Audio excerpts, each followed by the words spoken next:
오늘 믿음으로 이 예배에 참여하고 있는 자들에게 성령께서 임하실 것이고 깨닫게 할 것이고 그리고 충만케 하실 것입니다. 여러분이 마음을 주님을 향해서 여세요. 자꾸 귀 닫고 눈 닫고 누구 손해일까요? 자기 손해거든요. 이렇게 앞에서 제가 이렇게 보면 귀가 닫혀 있는 사람, 눈이 닫혀 있는 사람 보면 제가 무언가 정죄하거나 비판하는 그건 없지만 좀 안타깝죠. 하나님이 얼마나 그를 사랑하고 있는데 당신 자기들을 사랑하고 있는데 여전히 성령의 사람은 이기적으로 살 수 없어요. 그거 아세요? 여러분 마음이 난 왜 이렇게 이기적일까? 아직도 성령을 따라 살지 못하고 있는 거예요. 내 생각만 하는 사람이잖아요. 내 기분만 생각하고. 그것은 성령께서는 결코 우리에게 그러한 삶을 허락지 않으세요. 그래서 갈라디아서 5장에 보면 이 성령은 육체를 거스른데 이기적인 내 삶, 내 마음들을 거스르신대요. 그리고 육체는 아예 이 이기적인 못난 자들은 자꾸 성령을 거스른대요. 그래서 안 들려지는 거예요. 그거 아세요? 내가 안 들려지는 이유, 하나님 말씀이. 하나님께 예배하는 기쁨이 잘 못 느끼겠는 이유. 찬양 우리 막 뜨겁게 하잖아요. 내가 좋아서 하는 거예요. 내가 노래를 좋아하거든. 음악을 좋아하거든. 무슨 말 이해되세요? 조금 이따가 함께 나누긴 하겠지만 사람은 자기가 다른 사람이 얘기할 때도 왜 다른 사람 비판할까요? 지도 못하면서 지란다. 자기도 못하면서 왜 비판할까요? 자기도 못하면서. 근데 내가 싫은 거예요. 이기적이거든요. 내 마음에 안 드는 거예요. 그래서 그러는 거예요. 다른 이유가 없어요. 다른 사람 욕할 우리 권세가 우리에게 있어요, 없어요? 없어요. 나도 못하면서 뭘 다른 사람 자꾸 얘기를 하겠어요. 그래서 하나님의 소리를 들으며 사는 자가 행복하게 살 수 있는데 저 마귀를 때려잡으며 살 수 있는데 하나님의 말씀을 자꾸 듣지 못하도록 목사가 만들까요? 옆에 있는 집사님이 만들까요? 아니요, 내가 만드는 거예요. 내가 나의 철옹성을 딱 지고서는 이 철옹성을 짓는데 마귀가 아주 큰 역할을 했죠. 그래서 지금 이 철옹성을 깨부시자고 지금 여리고 돌고 있는 건데 끝까지 이거 아주 그냥 이게 무슨 금은 보화 마냥 그냥 이걸 꼭 끌어안고 안 돼. 난 이거 놓치면 난 죽을 것 같아. 이러고 지금 살고 있는 거잖아요.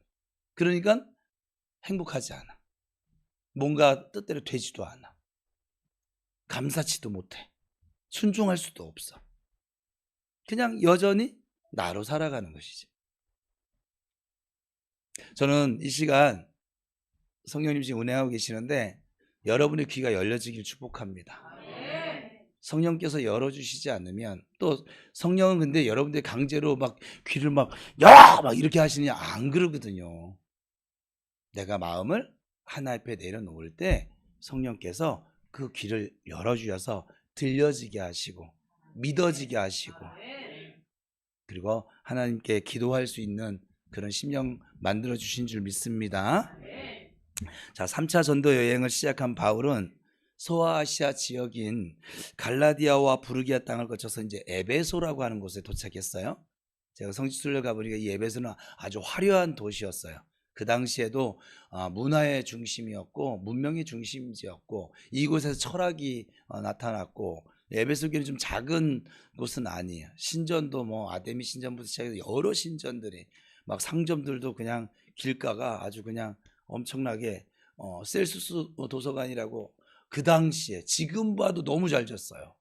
대학교 도서관 정도 되나 봐요. 지금도 그 외관 지진 때문에 무너졌는데 남아있는 그 외관이 다른 데는 이 터만 남아있는데 거기는 그 기둥들이 그대로 다 살아있어요. 제가 사진을 보여줄 수 있어요. 집사람과 저 그 앞에 찍었기 때문에 그 앞에 우리 대학교 가면 이렇게 막 축제할 때 이렇게 집회하는 이렇게 계단식으로 야외에 그것도 지금도 그대로 보존되어져 있고 아무튼 이 에베소 도착했는데 2차 전도 여행 때 바울은 이 아시아에 사실은 복음을 전하고자 했어요. 본인의 마음은. 근데 성령께서 막으셨대요. 그로 인해서 유럽 지역인 마게도냐로 들어가 빌립보에서 첫 성인 빌립보에 들어가서 빌립보 교회를 세우게 됩니다. 우리가 아는 것처럼 자주장사 루디아, 또 감옥의 그 간수와 그의 가족들, 또 귀신 들렸다가 저 나음을 입었던 그 사람들, 이들이 이제 저 빌립보 교회 초기 멤버, 개척 멤버가 되어지죠. 그러나 3차 여행은 좀 달라요. 바울은 총 4차 여행을, 전도 여행을 했거든요. 그리고 로마에 가서 순교를 하게 되어지는데, 이 3차 여행은 소아시아 지역에, 저 유럽이 아니고 이 소아시아가 어디냐면 오늘날로 튀르키예입니다. 여러분들이 아는 용어로 튀르키예가 어느 나라예요? 이제 터키입니다. 터키. 터키에 우리 요한계시록에 나오는 소아시아 7교회가 다 있어요. 거기에 다 있는데, 그래서 소아시아에 복음을 전파하게 합니다. 왜 그랬을까요? 소아시아에 가서 복음을 전하게 됐다고 할 때는 유럽으로 가라 하시더니, 이제 또 유럽으로 가서 좀 해볼랬더니 또 이제 아시아로 가라고 하시고, 참 우리는 그 이유를 잘 알 수 없어요, 사실은.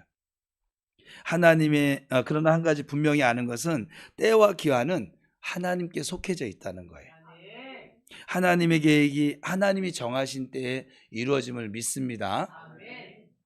하나님의 때는 빠른 것이 아니에요. 그렇다고 해서 늦는 것도 아니에요. 하나님의 때는 가장 좋은 때예요. 따라합시다. 하나님의 때는 가장 좋은 때이다. 어찌 보면 지금 여러분들이 어려운 일을 만나고 방황하는 때를 만나고 하나님 말씀 잘 안 들리고 이런 것도 다 여러분이 가장 좋은 때에 은혜를 주시려고.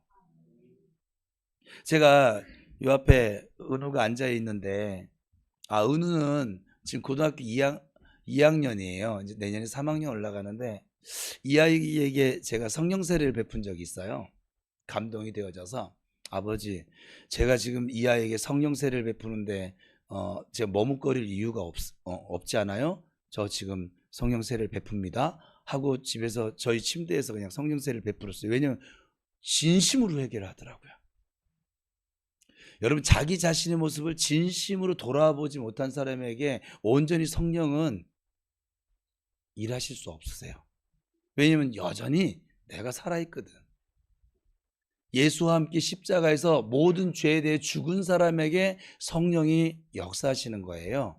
활동하는 거예요. 여전히 죄, 마귀를 끌어안고 마귀의 속삭임, 그것에 계속 휘둘리며 사는 사람에게 성령께서 임하신들 알지도 못할 건데요. 따르지도 못할 건데요. 그래서 그래. 근데 저 아이가 고등학교 2학년 때 지금 그것을 경험하게 하셨어요. 제가 시키지 않았어요. 제가 몇 마디 했더니 지방에 가가지고서는 1시간 있다가 왔는데 얼굴이 이제 퉁퉁 부었어요. 1시간 동안 회개하다 온 거예요. 그러더니 와가지고 아빠 저 지금 이거 가짜가 아니고요. 어쩌고 막 이렇게 해서, 근데 이제 저의 주어진 은사로 볼 때 이것이 지금 성령께서 이 아이에게 역사하고 계시고 그걸 받아들였구나. 그래서 했는데, 그리고 돌아갔어요. 그게 새벽 1시예요. 저는 집에서도 시간이 없어요. 그냥 뭐 이번 주에는 12시 반에 저놈하고 같이 저분하고 같이 저 라면도 끓여 먹고 뭐 치킨도 시켜 먹고 12시 반에 막 그러고 있는데, 그래도 요 얼굴이니까 봐주세요 그냥. 그러고 나서 제가 아버지께 그런 질문을 좀 드렸어요. 아버지, 저도 어느 나이 때 이런 성령을 좀 체험케 해주시지요. 그러면 지금 훨씬 더 하나님을 위해서 크게 쓰임받을 수 있었을 거 아니에요. 그랬더니 아니야, 정 목사는 어느 나이 때 방황을 해봤기 때문에 지금 이런 목회를, 나의 마음을 전할 수 있는 목사가 되어진 거야. 내 은혜가 내게 족하도다. 쓸데없는 소리 하지 말고 쓸데없는 소리 하지 말고는 안 하셨어요. 제가 그렇게 해석이 되어진 것 뿐이지. 그러니까 지금 여러분에게는 어떤 사람은 나는 왜 이렇게 늦을까? 나는 이렇게 왜 이렇게 뭐가 잘 안 될까? 왜 이렇게 안 풀릴까? 괜찮아요. 하나님이 가장 좋은 때에 여러분들에게 은혜를 주실 거예요. 저는 이 앞에 여기 앉아 계신 어르신들도 계신데 이 어르신들도 마찬가지예요. 진짜 젊을 때 지금 이런 복음, 이런 훈련을 받았다면 참 좋았을 것 같죠. 근데 그거 아세요? 그때 여러분에게는 이게 들어가지도 않았어요. 왜냐면 시퍼렇게 나라고 하는 칼날이 살아있어서 듣지를 않아요. 지금도 안 들으시는데? 지금도 여전히 내고집을 사시는데 무슨 저 30대 40대 때 하나님 말씀을 듣겠어요. 아, 죄송해요. 무시하는 게 아니라 그렇다고요. 지금이라도 들으시면 십자가에 달린 오른편 강도처럼 그때라도 예수님의 말씀을 마음을 열고 진심, 하나님 중심을 보시니까 중심으로 예수님을 바라볼 줄 알고 의지할 줄 알고 나아갈 줄 알게 되어지면 지금이 우리 모든 여러분들에겐 복의 때임을 믿습니다. 가장 좋은 때를 주시려고 지금 주님은 기다리고 계신 것 뿐이에요. 이것이 이렇게 말씀을 드렸는데도 계속 마음을 열지 않고 귀를 닫고 여전히 이기적으로 예수를 믿잖아요. 뭐 그만큼 나만 불행해지는 거죠. 어떻게 보면 남들 다 누릴 때 누리지 못할 것이고 남들 함께 동행하는 임마누엘의 기쁨도 알 수가 없을 것이고 도우시는 은혜, 에베네셀 은혜도 그냥 이게 얕은 물가 발목 정도 차는 그 은혜만 누릴 것이고 여러분 하나님의 은혜의 강물에 헤엄쳐 보는 그 은혜를 경험할 수 있기를 바랍니다. 오늘 왜 이렇게 나가실까요? 다가올 2025년은 우리 교회와 여러분을 향한 하나님의 계획이 이루어지는 하나님의 때임을 믿습니다. 그거는 하나 제가 이 시간에 예언할 수 있어요. 내년 이맘때, 딱 1년 뒤네요. 내년 이맘때 요 모습은 아니에요. 뭘 아멘이요. 이제 앉아있는데 막 옆에서 부딪혀서, 막 이럴지도 몰라요. 훈련이 안 되어진 사람들은. 이제 이 모습은 아니에요. 이 옆에 지금 의자에 저렇게 옷 못 놓을 거예요. 뭐 우리가 이전하기 전까지는 할 수 없어요. 요 사이에 의자를 놓을런지도 모르겠어요. 그냥 지금 교회 모습이 부평 우리 교회 모습 이 모습은 아닐 거예요. 내년에는. 왜냐하면 내년이 우리가 열매를 거두는 해예요. 성령을 따라서 3년째거든요. 물 주고 걸음 주고 훈련시키고 품고 깨닫게 하고 내년에 성령께서 아주 활발하게 역사하시는 때거든요.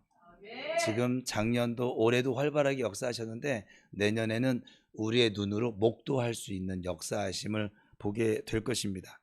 여러분 모두 다 2025년에 이루어질 부흥과 축복을 사모하며 기도하시길 바랍니다.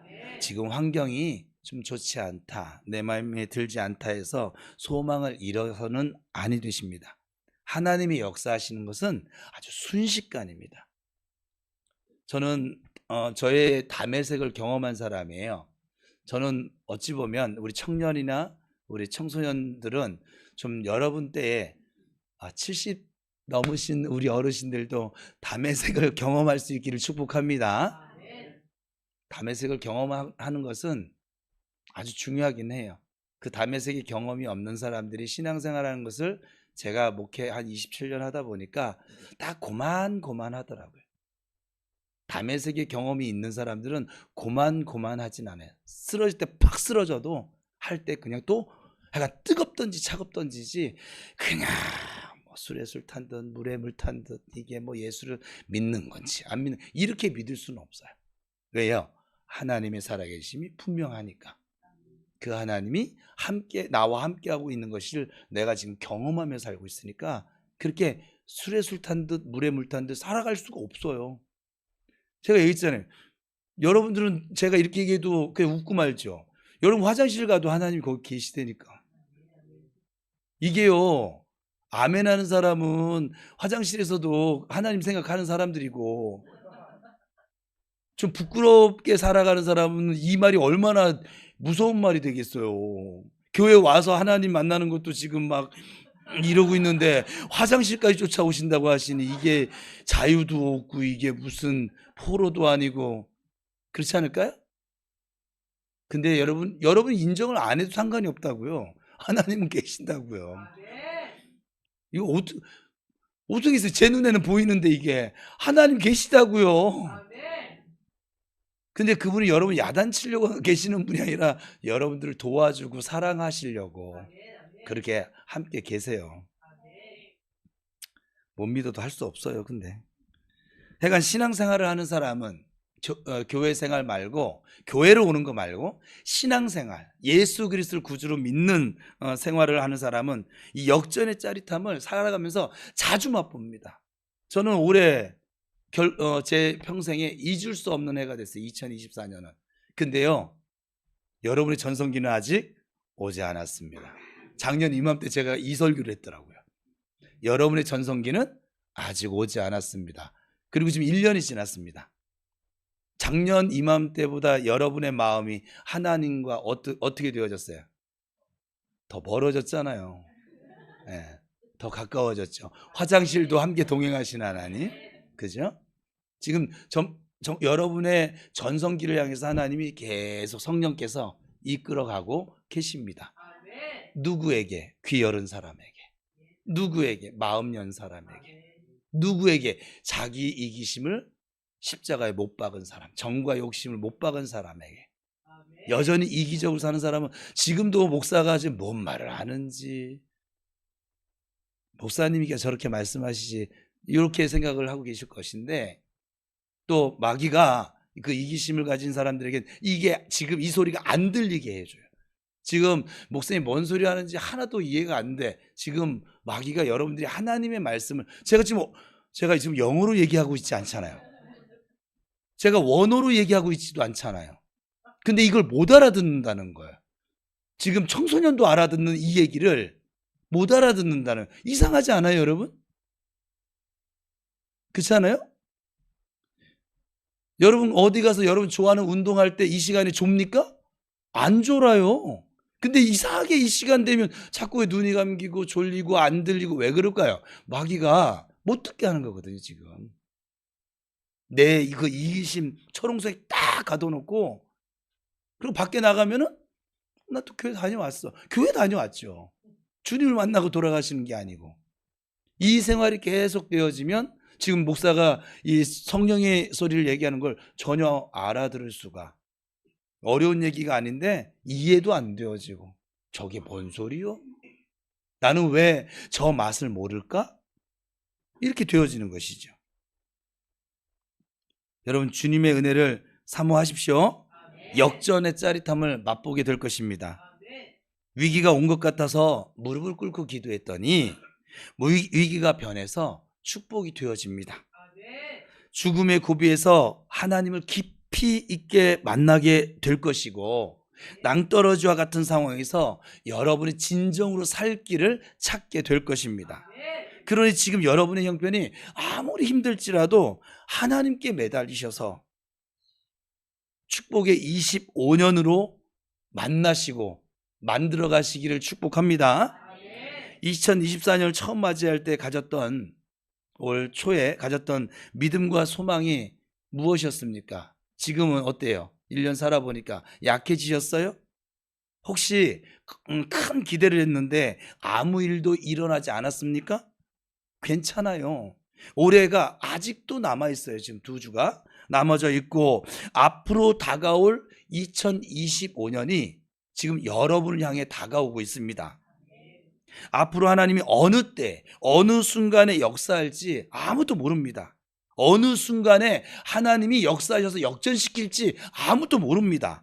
그러니 소망을 잃지 마시고 하나님을 바라보면서 좀 기다릴 줄 아셔야 돼요. 에베소에 도착한 바울과 그곳에 있는 제자들과의 만남이 이루어졌어요. 그런데 바울이 보기에 이들이 좀 뭔가 좀 부족해 보여요. 그래서 질문을 던지죠. 너희가 믿을 때 성령을 받았느냐? 그들은 성령에 대해서 듣지도 그리고 못했다라고 그렇게 대답을 합니다. 우리 교회 성도들은 이걸 못 들었다고 대답을 하면 이제 거짓말하는 거예요.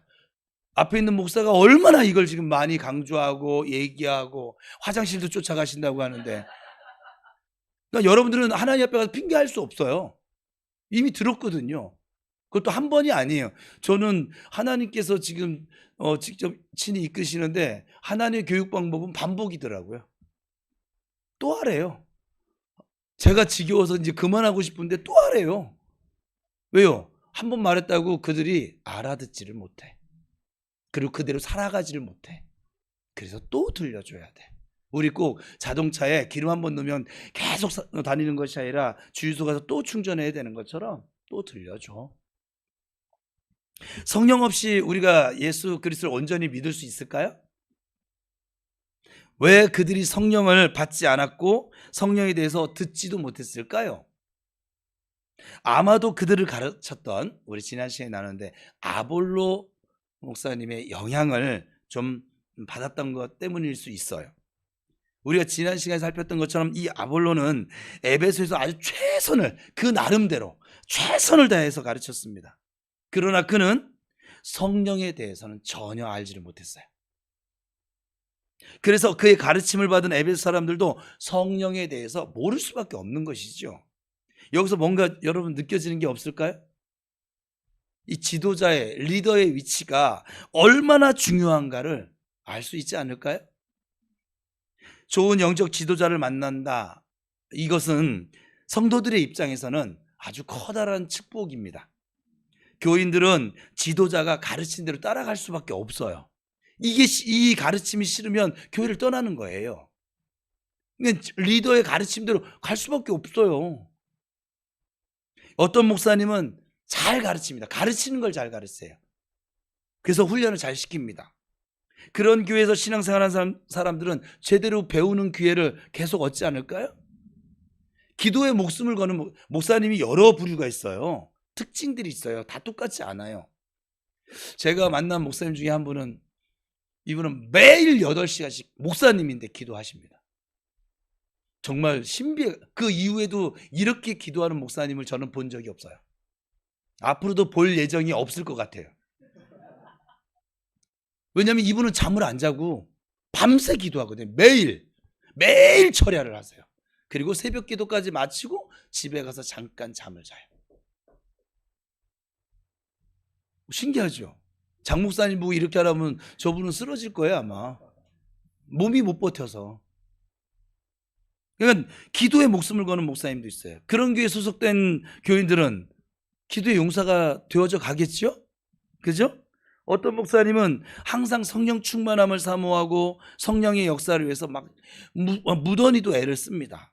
그러니 그 교회 성도들 모두가 성령과 좀 그래도 잘 알든 모르든 깊은 관계를 맺지 않을까요?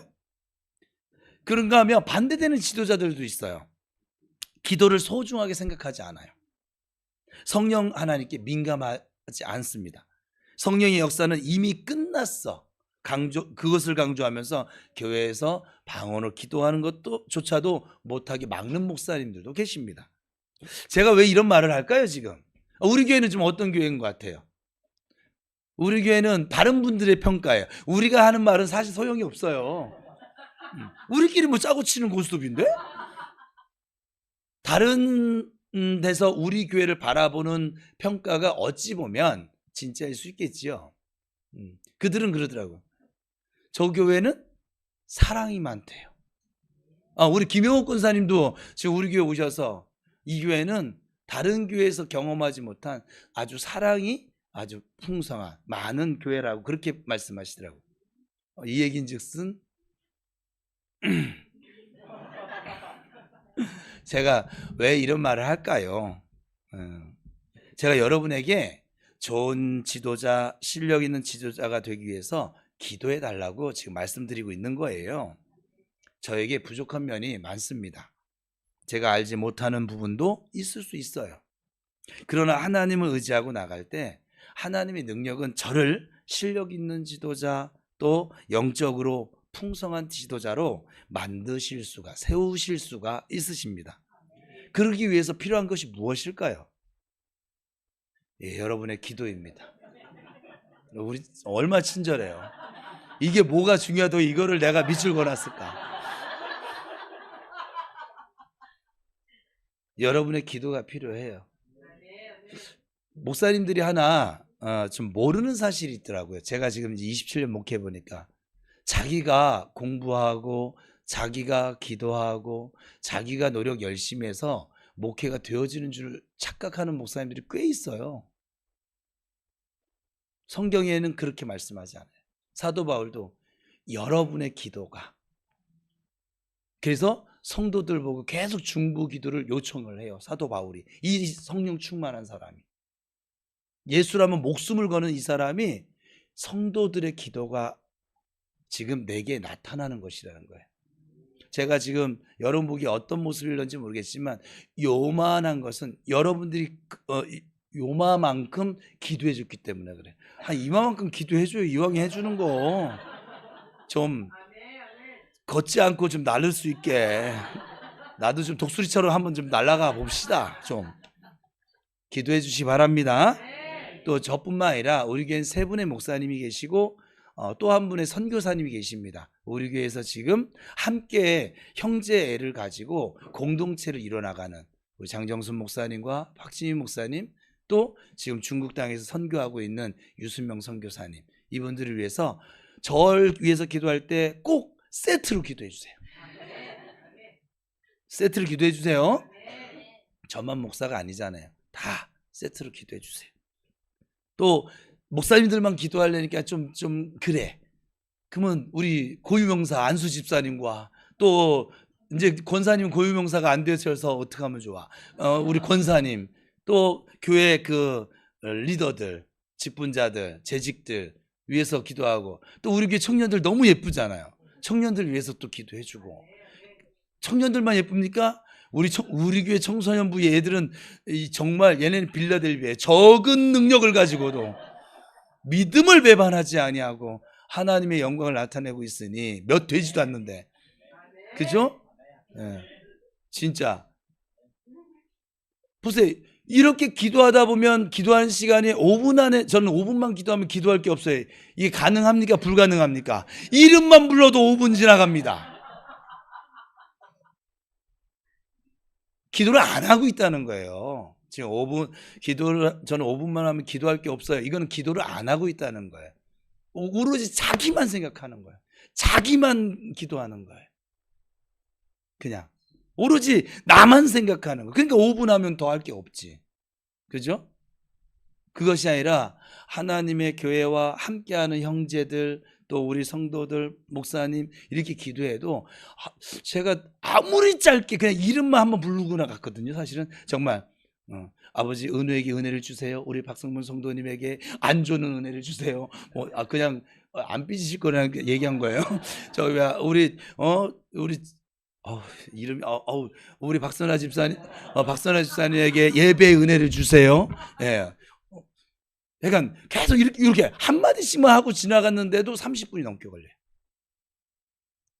그러니까 전 기도할 게 없어요. 안 한다는 거예요. 아니, 안 하겠다는 결단이야. 이거는 정말 기도해 주시 바랍니다. 지도자는 특별히 성령 충만해야 합니다. 성령 받지 못한 지도자도 분명히 있어요. 저는 이것을 무당 얘기하려니까 그러는데, 무당을 보면 두 부류가 있어요. 강습 무당이 있고 습득 무당이 있어요. 배워서 무당 짓을 하는 사람이 있고, 정말 신이 내려서 귀신에게 사로잡혀서 무당을 하는 사람이 있는데, 목사들도 마찬가지. 성령에 이끌려서 목회하는 목사가 된 사람이 있고, 사명 가운데 신학교에 가서 배워서 자격을 얻어서 목사하는 사람도 있어요. 똑같아요. 그거는 예나 지금이나. 그들은 성령의 체험이 없기 때문에 이론적으로만 알고 있어요. 그래서 문자적으로 설교할 수밖에 없고 문자적으로 예수를 믿을 수밖에 없어요. 그러니 설교하고 기도할 때 성령의 역사가 나타날까요? 아니요. 그가 지금 성령을 따르지 않는데.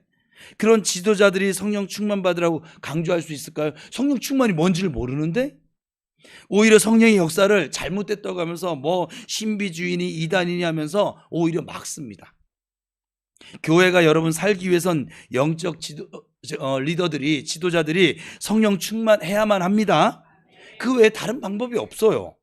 성령께서 교회를 이끌고 계시고 성령께서 교회를 지켜주시는데 성령을 모시지 않고 성령과 동행하지 않고 어떻게 하나님의 일을 할 수 있을까요? 여러분도 마찬가지인 거예요. 성령을 모시지 않고 하나님의 일을 할 수 있을까요?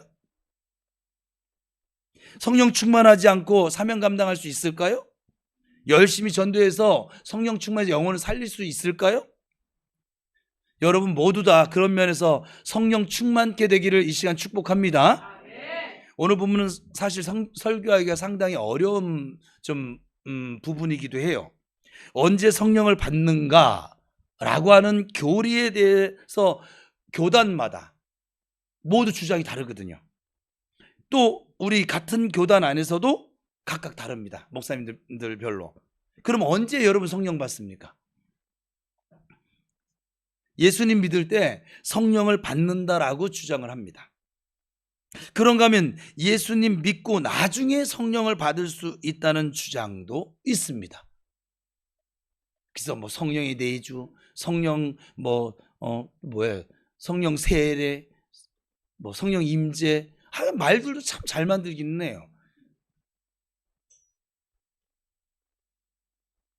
고린도전서 12장 3절에 성경에서 말하고 있는 거예요. 시작. 성령으로 아니하고는 누구든지 예수를 주시라 할 수 없느니라. 어떤 주장이 맞을까요?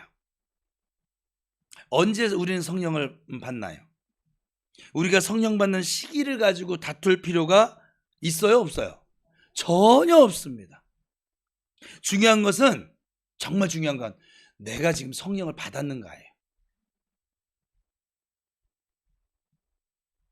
여러분 이 노란색 질문을 보고 어떤 마음이 드세요?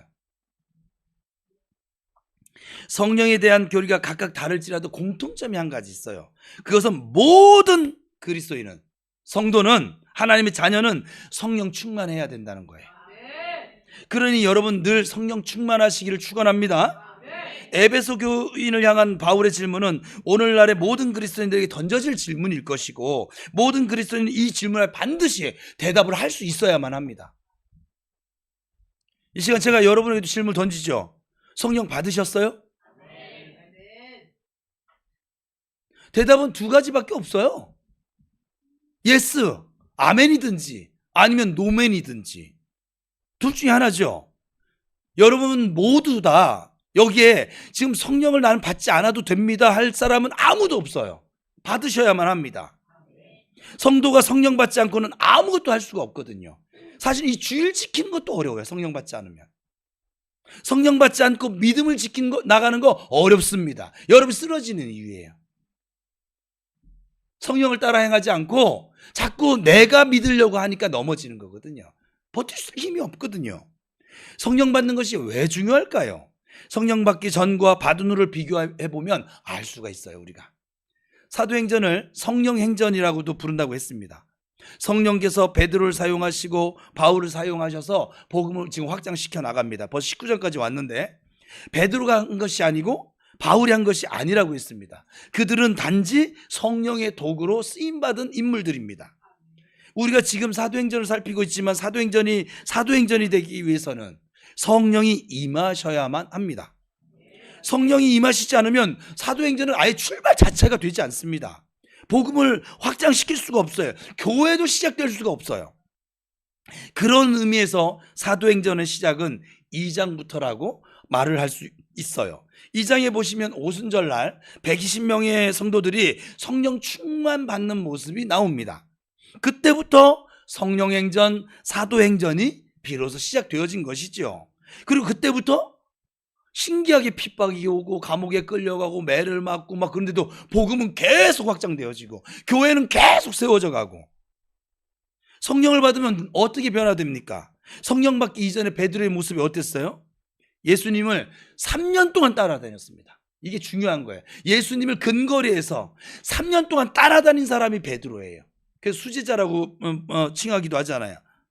예수님이 그랬던 베드로가 3년을 따라다녔던 예수님 곁에서 함께 먹고 자고 함께 활동하고 기적을 보고 기도를 하고 귀신을 쫓아내고 이 경험을 한 베드로인데도 불구하고 예수님이 십자가에 달리실 때 잡혀가실 때 그는 무엇을 했습니까? 예수님 부인했습니다. 저주하면서까지 모른다고 했습니다. 예수님과 3년 동안 따라다닌 사람이에요. 그리고 마침내는 자기 살겠다고 도망쳤습니다. 베드로가 예수님을 사랑하지 않았기 때문에 도망쳤고 부인했을까요? 아니죠. 베드로는 예수님을 사랑했어요. 여러분 예수님 사랑하시죠? 근데 도망칠 수 있다고요. 바르게 예수 믿지 못할 수가 있다고요. 왜요? 성령을 받지 않으면. 예수님을 위해서 죽고자 하는 열망도 가진 이가 베드로입니다. 그의 고백을 들어보면.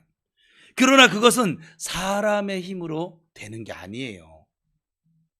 사랑이 있다고 해서 되는 것도 아니에요.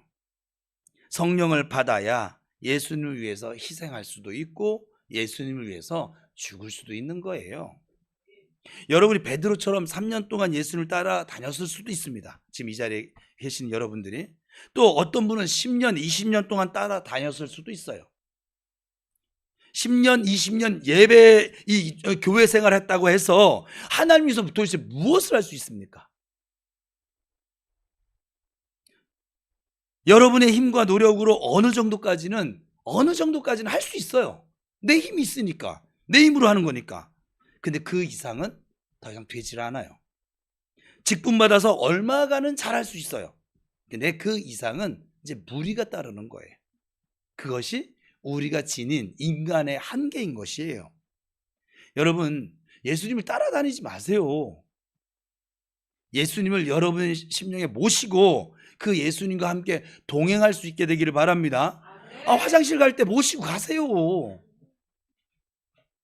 좀 더 적극적으로 얘기할까요? 여러분 술 못 끊으시는 분은 술 먹는 자리에 모시고 가세요. 모시고 가지 못하겠으면 가지 말고 고스톱 치는 자리에 모시고 가세요. 예수님 옆에서 광 좀 파세요. 이 말 못하겠으면 가지 마시고. 내가 욕할 때 예수님을 생각할 수가 없어. 모시고 갈 수가 없어. 이 생각이 들면 욕하지 마세요. 그게 예수님과 동행하는 삶이에요.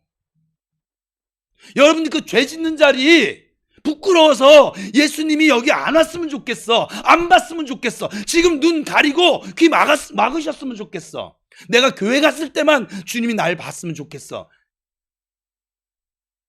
내가 좀 선하게 살 때만 예수님이 날 봤으면 좋겠어. 이런 마음 가지고 계시니까 3년을 예수님을 따라다녀도 10년, 20년, 30년, 40년, 50년, 60년, 70년을 교회를 다녀도 여전히 나로 사는 거예요.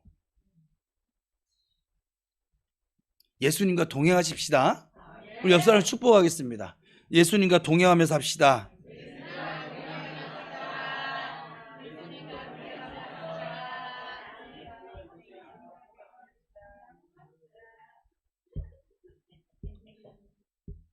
지금 이렇게 얘기를 해줘도 이 귀가 닫힌 사람은 못 들어요.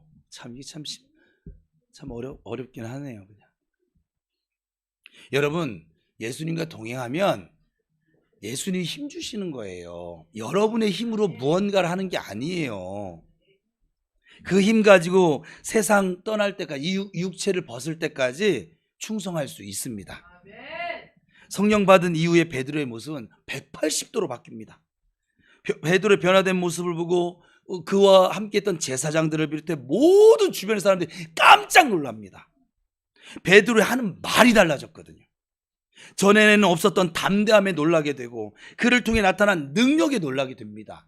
제가 늘 그래요. 사람을 만나면 저는 말을 들어요. 말 많이 하세요. 제 앞에서. 여러분 말 속에 여러분들은 막 믿음 있는 척 말을 하잖아요. 근데 그 믿음 있는 척 말인 걸 제가 알아요. 그래서 저에게는 리더니까 그 은사를 주신 거예요. 여러분의 믿음의 분량이 지금 어느 정도인가? 믿음의 분량이 이제 스프 겨우 떠먹을 죽 먹을 정도밖에 안 되는데 거기다 대고선 막 삼겹살 거주가면서 집사님 드세요. 뭐 권사님 이걸 잡숴 죽습니다. 소 안 돼서. 무슨 말 이해되세요? 지금 걷지도 못하는 사람에게 집사님 여기 와서 이거 봉사해 주세요. 이거 하세요. 죽습니다. 쓰러집니다. 예수 믿기도 전에. 그게 아닌 거예요. 그래서 제가 여러분한테 뭘 강요를 안 하잖아요. 강요 안 하는 이유예요, 그게.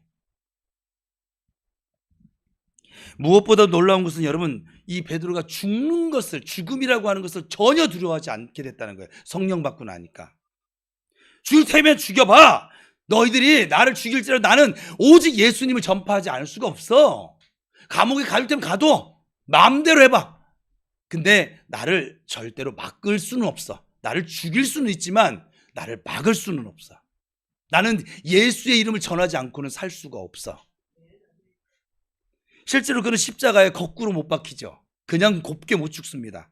거꾸로 못 박혀 순교하면서 예수님의 뒤를 따릅니다. 무엇 때문에, 무슨 이유 때문에 베드로가 이렇게 변화됐을까요? 베드로가 노력을 했기 때문일까요? 아니면 새롭게 막 결단을 하고 다짐을 했기 때문에 그럴까요? 그의 전환점은 오순절날 성령님의 임재 때문이었어요. 저는 우리 교회 성도들의 모습을 보면서 솔직하게 표현하면 어떤 사람들 때문에는 좀 희망을 얻어요. 근데 또 어떤 사람들 때문에는 낭망을 얻을 때도 있긴 해요.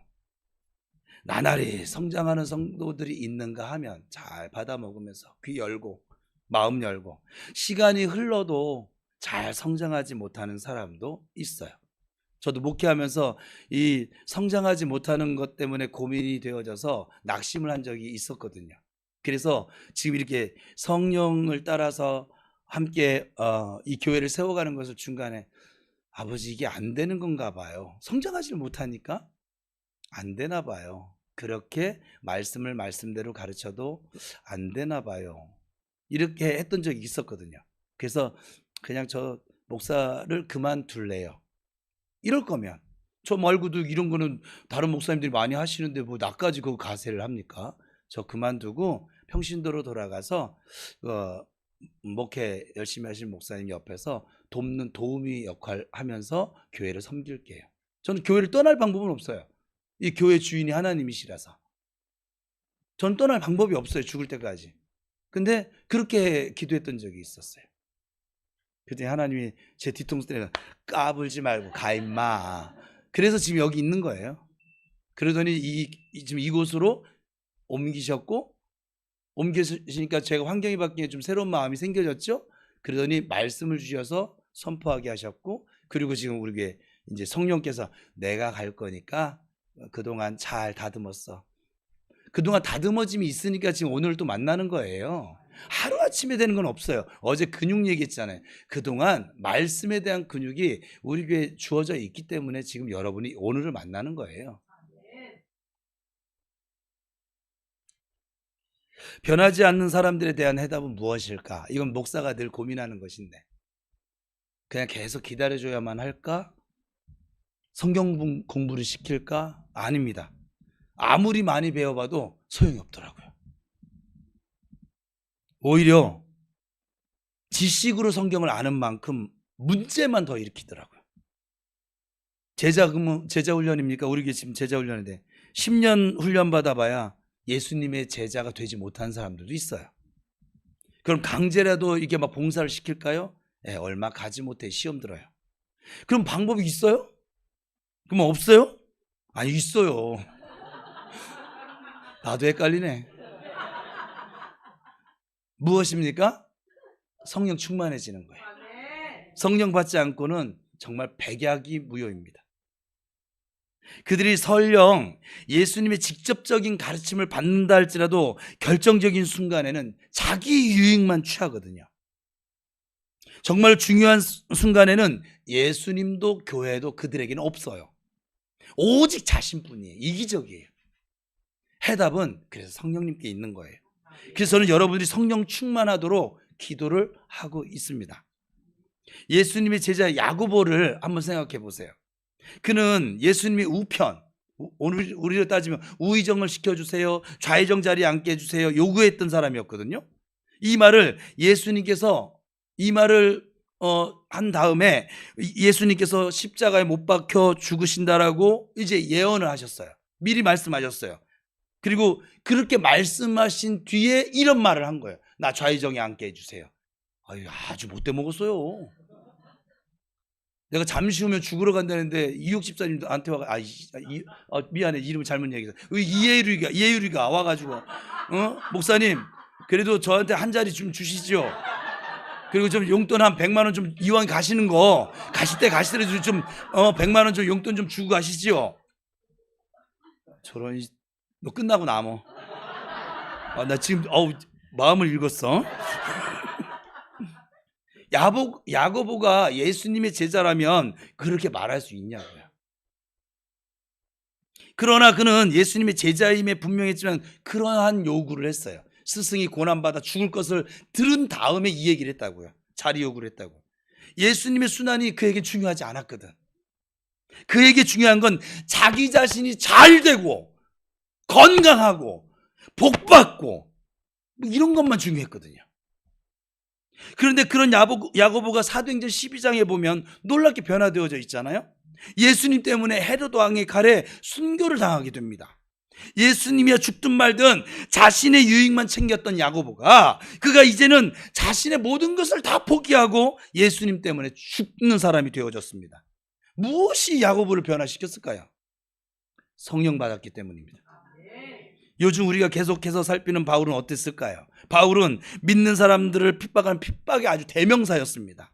스데반을 죽이는 데 앞장섰고 믿는 사람들을 핍박하는데 언제나 그가 가장 앞장서서 선봉장에 서서 자리하고 있었습니다. 그런 바울이 어느 날부터 예수님을 담대히 전하고 예수님 때문에 오히려 핍박을 받고 예수님 때문에 감옥을 끌려가고 예수님 때문에 죽을 고비를 맞이하고 전 세계를 다니면서 복음을 전합니다. 더 나아가 마침내 예수님 때문에 순교를 당합니다. 해답이 무엇입니까? 성령 때문에 그래요. 여러분 성령을 무시하지 마세요. 성령을 사모하고 성령을 사모하십시오. 2000년 전에 성령의 역사가 끝나버린 것이 아니에요. 2000년 전에 마귀의 역사가 끝나지 않고 지금도 우리 믿는 자들 자꾸 흔들고 괴롭히는 것처럼 성령의 역사도 2000년 전이나 오늘이나 내일이나 동일합니다. 그러니 우리가 살 수 있는 길은 지금도 역사하시는 성령 하나님을 모시고 그분을 의지하고 따라가는 것 뿐입니다. 오늘 보면 2절을 읽겠습니다. 시작.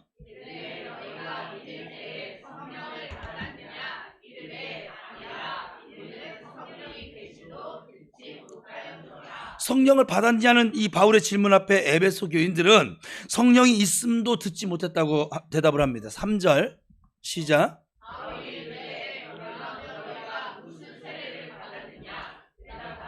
요한의 세례니라. 무슨 세례를 받았냐고 묻자 요한의 세례를 받았다고 말합니다. 4절 바울이 이르되 요한이 회개의 세례를 베풀며 백성에게 말하되 내 뒤에 오시는 이를 믿으라 하였으니 이는 곧 예수라 하거늘. 그러니까 세례 요한은 물 세례를 베풀면서 예수님에 대해서 오실 예수님에 대해서 가르쳤거든요.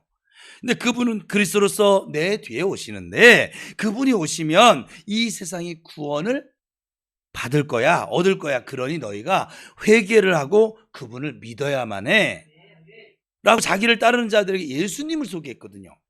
그런데 이제는 바울이 예수님을 소개합니다. 세례 요한이 예수님을 소개하지 않았느냐? 그분이 오셔서 너희를 위해 십자가를 지시고 돌아가시다가 3일 만에 다시 부활하셨어. 그러니 이제 우리의 메시아 되시는 그리스도 되시는 예수님을 믿어야 해. 바울이 예수님에 대해서 바르게 제대로 가르치게 됩니다. 그러자 그들이 예수님을 받아들여요. 그리고 무슨 일이 일어났습니까? 6절입니다. 시작.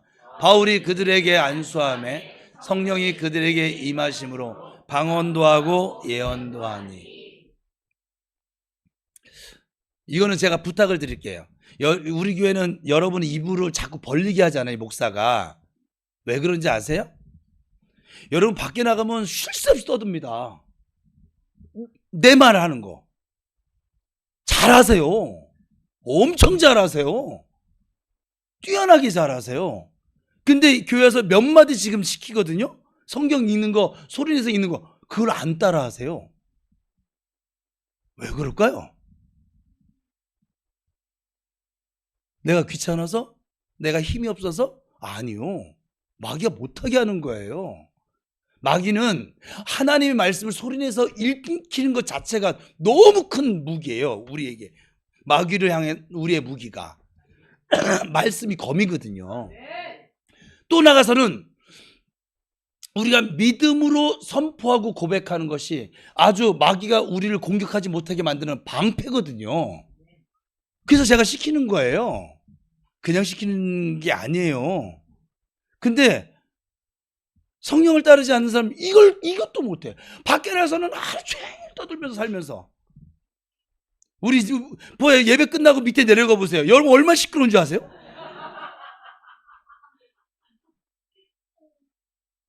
자기 그 말은, 자기 생각하는 거는 얼마나 잘 표현하는지 몰라요. 그런데 하나님의 말씀을 고백하는 건 정말 못해요. 아니, 안 해요. 안 하는 게 못하는 거지. 마귀가 막는 것이니까. 그러니 성령을 따라 사는 삶이겠어요? 마귀를 따라 사는 삶이겠어요? 그게. 다시 6절 읽겠습니다. 시작. 큰 소리로 시작. 바울이 그들에게 안수함에 성령이 그들에게 임하심으로 방언도 하고 예언도 하니. 바울이 그들에게 안수함에 성령이 임하셨어요. 그랬더니 방언과 예언이 나타났습니다. 그 후 그들은 에베소 교회 일원이 되어 좋은 교회로 만들어 갔습니다. 신약성경 에베소서는 바울이 에베소 교회를 향해 기록한 편지거든요. 이 에베소서의 시작은 에베소 교인들을 향한 바울의 칭찬으로 시작되어져 있습니다. 1장 1절 시작.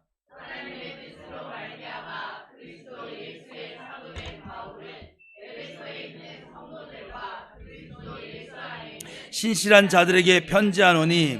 여기 보면 에베소에 있는 성도들을 뭐라고 했어요? 신실한 자들.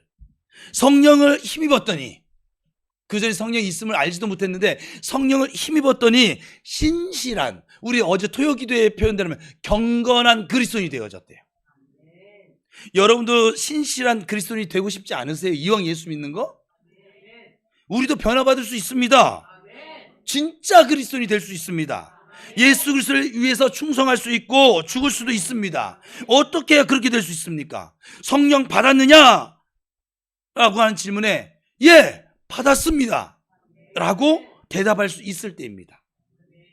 그럼 어떻게 해야 성령을 받을 수 있습니까? 제가 지금부터 사도행전에 나타난 성령 받는 방법을 아주 간단하게 말씀드릴 거예요. 이미 성령을 받은 사람은 성령 충만함을 받아야 하는데 역시 받는 방법은 똑같아요. 동일합니다. 첫 번째, 기도에 힘쓰시기 바랍니다. 오순절날 성령이 임하셨어요. 성령이 임하시기 전 그들이 무엇을 했냐면 모여서 전심전력 기도에만 힘을 썼어요. 성령 받기 위해서 그러니까 기도 안 하는 사람이 성령 받을 일은 없다는 얘기예요. 왜? 내 생각으로 가득 차 있거든요. 그냥 이기심으로 가득 차 있고. 여기 성령이 운행할 수가 없다니까요. 죄가 가득한데 거룩하신 성령이 임하실 수가 없다고요.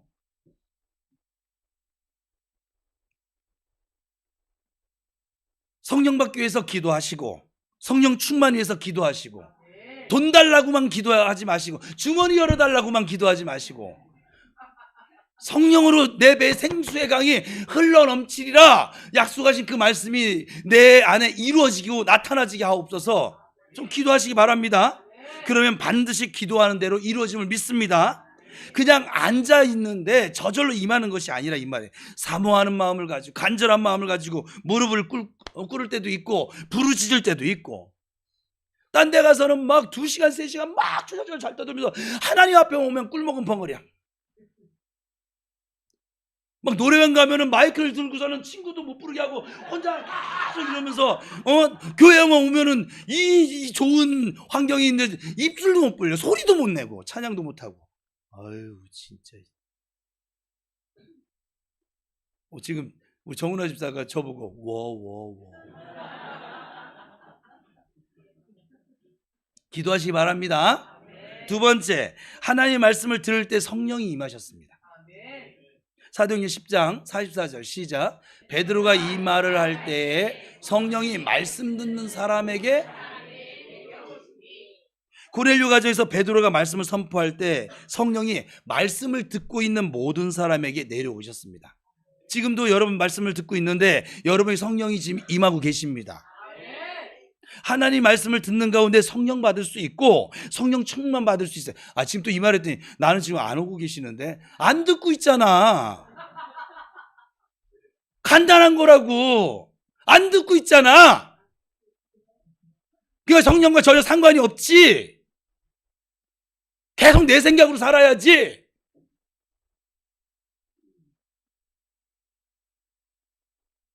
내 생각으로 사니까는 내가 주인되어 살아야지. 내가 모든 문제 해결해야 되고 내 모든 그 감정, 이길 수 없는 감정들, 슬픈 감정들, 우울한 감정들 이겨낼 수가 없지. 성령을 따라, 하나님의 말씀을 들어야 성령을 따라 살아갈 거 아니겠어요.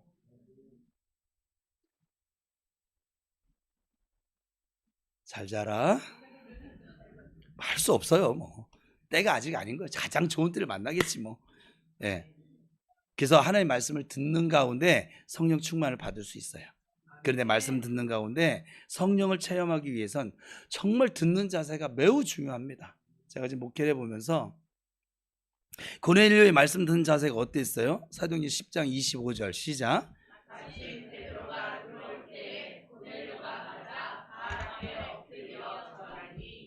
내가 곧, 다음도 띄워주, 33절. 내가 곧 당신에게 사람을 보내었는데 오셨으니 잘하였나이다.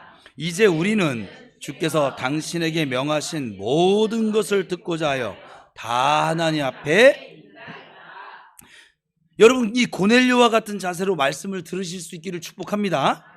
발 앞에 엎드려 말씀을 듣겠다는 이 자세, 하나님께서 설교자를 통해 말씀하시는 모든 말씀을 듣겠다는 자세로 말씀을 대할 때 성령께서 임하시는 것이죠.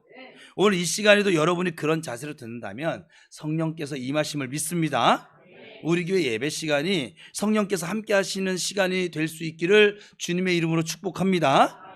특별히 말씀 듣는 그 모든 시간에, 이 강세상에 누가 섰냐 그건 중요치 않아요. 말씀 듣는 모든 시간에 성령의 뜨거운 역사가 흐르고 넘치게 되기를 다시 한번 축원합니다. 마지막으로 세 번째, 안수 받을 때 성령이 임하셨어요. 바울이 에베소 교인들을 향해서 손을 얹을 때 성령이 임하셨어요. 그 증거로 성령이 임하시는 것을 방언과 예언합니다. 우리 교회는 실제로 지금 방언이 열려져 있고요, 예언도 열려져 있고요, 대언도 열려져 있고요, 치유도 열려져 있어요. 뭔 말을 하시는지. 모든 사람이 손을 얹는다고 성령이 임할까요? 그렇지 않습니다. 바울은 성령으로 충만한 사람이었어요. 성령 충만한 사람이 안수할 때 그 성령이 이걸 임파테이션이라고 하는데 역사가 나타날 수 있습니다. 우리가 어느 때나 안수 받을 수 있는 것은 아니지요. 막 아무 때나 안수 저도 안 해요. 또 아무에게나 안수 받을 수도 없어요. 아무에게나 받지 마세요. 그러니 그러다 보니 안수 받을 기회가 많아요, 적어요? 적어요. 기회가 주어질 때 놓치지 마시기를 바랍니다. 우리 교회에서는 토요기도의 시간에 제가 할 수만 있으면, 시간이 막 모자르면은 잠깐이라도 안수하는데 토요기도의 시간에 주로 안수를 합니다. 그리고 서로 성도들끼리 서로 기도하는 시간을 가지고 있습니다. 소개를 하는 거예요. 오시든 안 오시든 여러분의 선택이고. 사랑하는 성도 여러분, 성령을 받으셨습니까? 성령 받지 않으면 결코 승리하는 삶을 살아갈 방법이 없습니다. 아니, 성령 받지 않고 어떻게 신앙생활을 할 수 있을까요? 교회 생활을 하겠죠. 종교 생활을 할 것이고. 그러니 어떤 일이 있어도 성령을 받으셔야만 하고, 어떤 일이 있어도 성령 충만을 받으실 수 있기를 다시 한번 축복합니다. 그래야 사도행전에 나타난 성도들을 그들이 우리랑 성적이 다른 사람들이 아니거든요. 같이 그 모습으로 닮아갈 수 있고, 그래야 우리 교회가 복음 전파에 힘쓸 수 있고 매진할 수 있고 하나님의 뜻을 이룰 수 있는 교회가 될 줄로 믿습니다.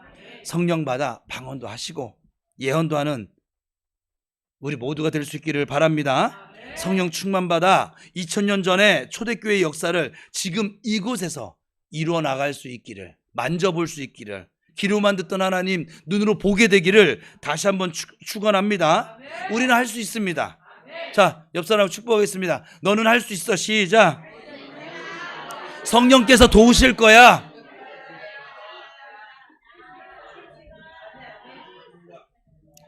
왜냐하면 하나님께서는 우리에게 성령을 받으라고 명령을 하셨고 원하는 자에게 주시기 때문에 그렇습니다.